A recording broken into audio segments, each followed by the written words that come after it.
They say a strong empire must be built on sacrifice. But what if the sacrifice is human life? One emperor made a deal with darkness and started a war that history tried to erase. This is not just a story, it's a warning. The wall of the empire was built on human skulls. The Emperor of Gentuma was desperate. He didn't just want power.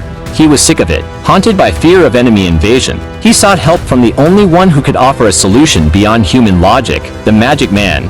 I want power, the emperor whispered. I want to protect my empire, even if it costs me everything. The magic man started with cold. Ancient SN replied, then build your wall on human skulls, and no one will ever cross it. There was no room for refusal. Disobedience meant death by curse. The emperor went home that night, heart shattered, pacing in silence. How do I build a wall with human heads? He couldn't sleep.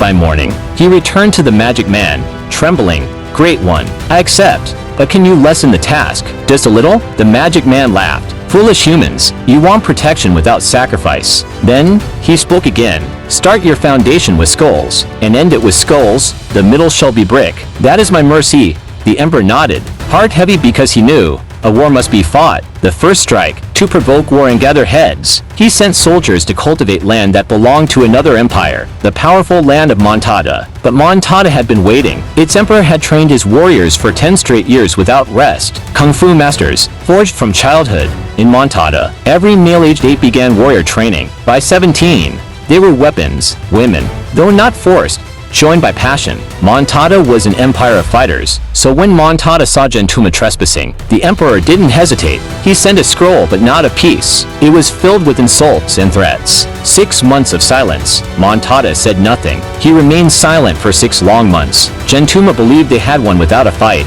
so they struck first. One morning, 20 Mantata fishermen were ambushed at the river, beheaded, their heads taken for rituals. Mantata wept. The people cried, why didn't our emperor strike first? Why did we wait while they slaughtered our sons? But the emperor's silence was not a weakness. It was a fire waiting to explode. The war begins. He summoned his entire army. They came in waves of warriors, uncountable, 1,000 horse-riding emirs, foot soldiers with ancient Kungfu weapons. Behind them, 1,000 female fighters, and finally, giants. Warriors nearly 4 meters tall, muscles like stone. The army of Mantata was 4 times larger than Gentuma's. The Emperor of Gentuma, once bold, now trembled inside. But it was too late. The fall of Gentuma, the battle was not a fight.